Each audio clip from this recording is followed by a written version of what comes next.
नमस्कार सभी को, गुड इवनिंग मेरे प्यारे दोस्तों। और आज हम लोग फिर बात करेंगे जो हमारा जो इकोनॉमिक सर्वे और बजट, केंद्रीय इकोनॉमिक सर्वे और बजट पर हमने पिछले क्लास में या पिछले जो हमारा लेक्चर था उसमें मैंने आपको बहुत सारे क्वेश्चंस को डिस्कस किया था, जिसमें लगभग 15 क्वेश्चन को हम एमसीक्यू के माध्यम से आपको बताने की कोशिश की। आज हम लोग आगे की बात करेंगे और कल ही हम लोगों ने भारत सरकार का जो बजट था 2025-26 उस पर हम लोग शुरू कर चुके थे। तो आज फिर हम लोग 15 के बाद 16 क्वेश्चन हम लोग आगे बढ़ेंगे। आवाज़ का जो हमारा क्वेश्चन होगा वह कंप्लीट हमारी बजट से संबंधित क्वेश्चन आज से होने वाले हैं। तो आज का हमारा जो 16 नंबर का जो क्वेश्चन होगा ये आपके सामने स्क्रीन पर ये रहा कि वित्त वर्ष 2025-26 के लिए राजकोषीय घाटा का अनुमानित है, यानी हमारा जो जीडीपी है, हमारे जीडीपी का कितना प्रतिशत होगा। तो जो बात आ रहा है आपका 2025-26 है ना, तो जब हम 2025-26 की बात करें तो इसके लिए हमारा जो आंसर हो जाएगा 4.4% हो जाएगा। ठीक है, 4.4% जो होगा ये 2025-26 के हम कहेंगे कि जो हमारा जीडीपी है उसका एक लक्ष्य रखा गया कि राजकोषीय घाटा इतनी होगी। लेकिन आपको मैं बता दूं कि यदि वही हम 2024-25 की बात करेंगे तो 2024-25 में हमारा राजकोषीय घाटा जो था जीडीपी का लगभग 4.8% था। ध्यान देंगे, लगभग उस समय जो हमारी थी यह 4.8% हमारे इस समय थी 2024-25 में। वहीं इसे घटा करके 4.4% करने की उम्मीद है 2025-26 में। अगला क्वेश्चन आपके स्क्रीन पर है, केंद्रीय बजट 2025-26 में वित्त वर्ष 2025-26 के लिए पूंजीगत व्यय जो हमारा होगा और जीडीपी का कितना प्रतिशत निर्धारित किया गया है।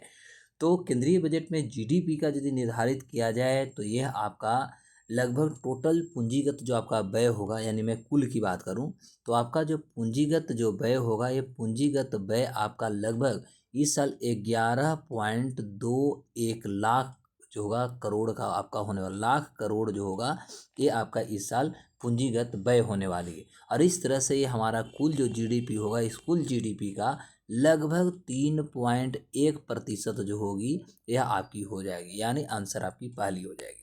अगला है वित्त वर्ष 2025-26 के लिए नाम मात्र, यानी नाम मात्र यानी सांकेतिक, इसी को हम लोग नॉमिनल बोलते हैं। तो नॉमिनल जीडीपी वृद्धि दर कितनी होगी। तो देखिए नॉमिनल जीडीपी यानी एनजीडीपी इसी को हम लोग बोलते हैं। तो जो नॉमिनल जीडीपी जो होता है यह हमेशा हमारा करंट प्राइस पर निकाली जाती है। ठीक है, तो इस तरह से 2025-26 में जो होगा यह 10.1% होने की उम्मीद रखी गई है, यानी इसका आंसर जो होगा आपकी डी हो जाएगी। Is it clear. तो 2025-26 में नॉमिनल जीडीपी इतनी होगी। वहीं अगला क्वेश्चन आपका है कि स्टार्टअप्स के लिए आयकर छूट की सीमा बढ़ाकर किस तिथि तक इसको बढ़ाया गया है। ऐसे समझिए, तो चूंकि 1 अप्रैल देखिएगा तो 1 अप्रैल 2025 की बात किया जाए तो 1 अप्रैल 2025 को इसको बढ़ाया गया है और बढ़ा करके अब इसको 1 अप्रैल 2030 तक, ध्यान देंगे 1 अप्रैल 2030 तक इसको बढ़ा दिया गया है। और इसका आंसर जो होगा 1 अप्रैल 2030, यानी आपका ऑप्शन सी हो जाएंगे। नेक्स्ट क्वेश्चन है आपका कि केंद्रीय बजट 2025-26 में घोषित नई कर व्यवस्था में जो वेतन भोगी वर्ग होंगे उनको कितनी वार्षिक आय तक कोई देना न हो। तो अभी आपको पता है कि यदि आप प्रत्येक महीना यानी प्रति माह जो है आप यदि 1 लाख रुपया कमाते हैं तो इस तरह से 1 लाख गुना 12 महीना यानी 12 लाख रुपया तक आपका टैक्स फ्री है। और जो कह सकते हैं पेंशन भोगी हैं उनको 75,000 जो है 75,000 का और रियायत मिला है, यानी 13.25 लाख कहेंगे, यानी 12,75,000 हो जाएगा। ठीक है, 12,75,000 जो हो जाएगा ये पेंशन भोगियों के लिए कहा गया है, यानी 75,000 उनको अधिक बताई गई है। केंद्रीय बजट 2025-26 में वर्षीय दलहनों में आत्मनिर्भर मिशन प्रारंभ किया गया, जिसमें कौन सी दाल को शामिल नहीं किया। देखिए इसमें तुअर भी है, उड़द भी है और मसूर भी है, सभी को शामिल किया, लेकिन चना को कहीं भी शामिल नहीं किया गया है, इसलिए इसका आंसर जो हो जाएगा वो आपका बी हो जाएगा, चना।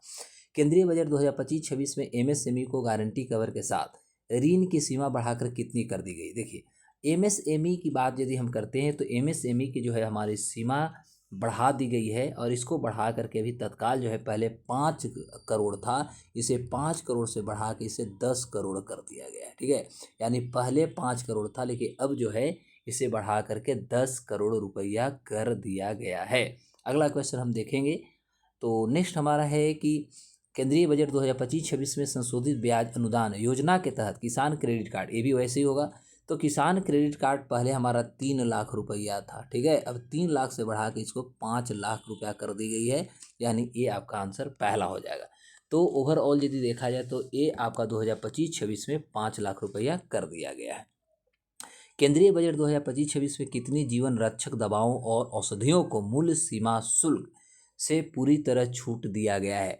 तो आपको मैं बता दूं कि मूल्य इसमें जो है टोटल 36 ऐसे मेडिसिन हैं और 36 मेडिसिन को जो है यहाँ पूर्ण रूप से कहेंगे, क्योंकि ये 36 जो है इसे जीवन रक्षक दवा कहा गया है और औषधियों को BCD से पूरी तरह भी छूट प्रदान की गई, जिसमें 36 दवाओं को रखी गई है।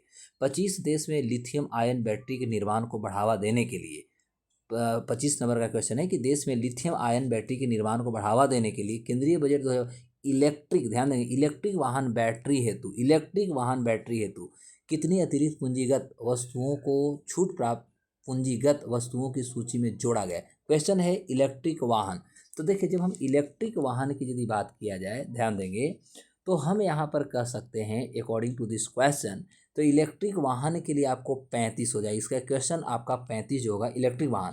लेकिन यदि गलती से क्वेश्चन आपको ये पूछ दिया होता कि मोबाइल फ़ोन निर्माण के लिए कितना होगा, तो हम मोबाइल फ़ोन निर्माण की यदि बात करें तो मोबाइल फ़ोन निर्माण के लिए भी 28 पर जो है 28 कर दी गई है। तो अब क्वेश्चन ध्यान देना है कि मोबाइल फ़ोन निर्माण की पूछ रहा है या इलेक्ट्रिक वाहन। यदि इलेक्ट्रिक वाहन है तब तो आपका 35 होगा, और यदि मोबाइल फ़ोन आ जाएगा तो इसका आंसर 28 हो जाता।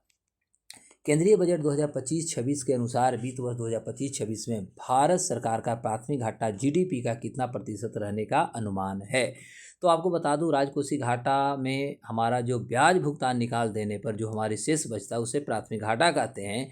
और इस तरह से बजट 2025-26 में जो हमारा प्राइमरी घाटा होगा, यानी प्राइमरी डेफिसिट जो होगा, यानी प्राथमिक जो घाटा होने वाली है, यह 2,92,000, ध्यान देंगे, यह 2,92,000, टोटल डेटा याद कर जाइए, 2,92,598 करोड़ रुपया जो होगा यह हमारा प्राथमिक घाटा होने जा रहा है। और इस तरह से हमारा जो कुल GDP जो होगी, ये GDP का लगभग 0.8% जो होगा इसकी डेटा हो जाएगी।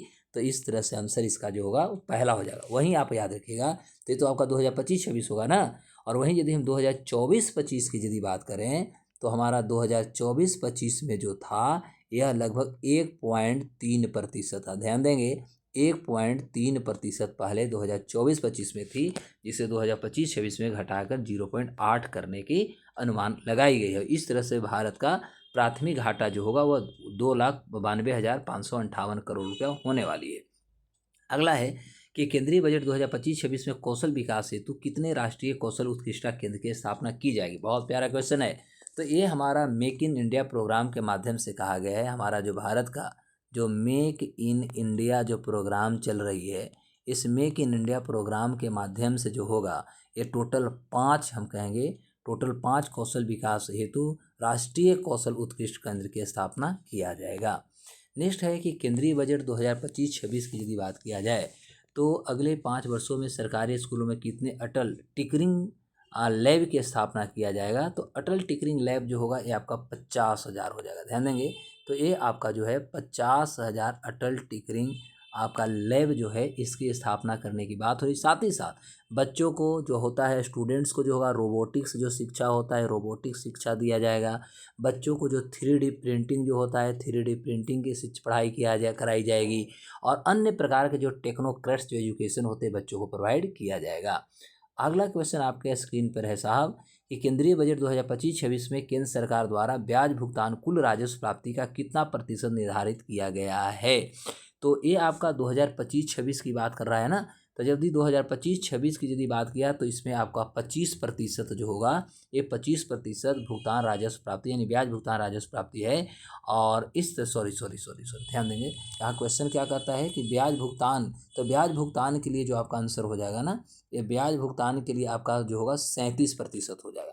लेकिन यदि क्वेश्चन इस तरह से पूछ दिया होता कि हमारा कुल व्यय का कितना होगा, यानी टोटल जो हमारा एक्सपेंडिचर होगा, तो कुल व्यय का जो होगा एक कुल व्यय का आपका 25% हो जाएगा। ध्यान देंगे, तो कुल व्यय यदि पूछ दिया होता तो 25%। इस तरह से हम इसको यदि ब्याज भुगतान की बात करें तो हम यहाँ कह सकते हैं कि 12 लाख है ना, 12,76,000, 12,76,000, ध्यान देंगे 12,76,338 करोड़, 338 करोड़ जो होगा ये आपका इस साल का टोटल हमारा ब्याज भुगतान होने वाला है। तो कुल ब्याज भुगतान इस तरह से टोटल का 25% जो 12,76,338 करोड़ रुपया होगी। तो इसका आंसर ये हो जाएगा। यदि कुल होता तब इसका आंसर 25% हो गई होती। अगला क्वेश्चन है कि केंद्रीय बजट 2025-26 में भारत सरकार को सर्वाधिक कर राजस्व किस मद से प्राप्त होने की अनुमान है। बहुत अच्छी बात है। तो अब हम इस पे बात कर सकते 2025-26 में सरकार का सर्वाधिक जो राजस्व आय प्राप्त होने का जो अनुमान है, उसमें हमें जहाँ तक लगता है समस्त प्राप्तियों से 22% होने वाला है। ठीक है, यदि हम समस्त प्राप्ति की बात करें, टोटल रिसीट्स की बात करें, तो आपका समस्त प्राप्ति जो होता है इससे लगभग भारत सरकार को 22% आने वाली है। और उसके अलावा यदि देखा जाए तो घटते कर में जैसे जीएसटी की यदि बात करें, है ना, जैसे जीएसटी जो है, जीएसटी से मात्र 18% आने वाली है। ठीक है, वहीं निगम कर की बात करें तो निगम कर से मात्र 17% आने वाली है। और उत्पाद शुल्क की यदि बात किया जाए तो उत्पाद शुल्क से आपका जो होगा ना, इसमें उत्पाद शुल्क तो प्रोडक्शन तो है नहीं, तो यदि आपका प्रोडक्शन कॉस्ट होता तो प्रोडक्शन कॉस्ट से आपका जो होगा ये 5% आने की संभावना देखी गई है।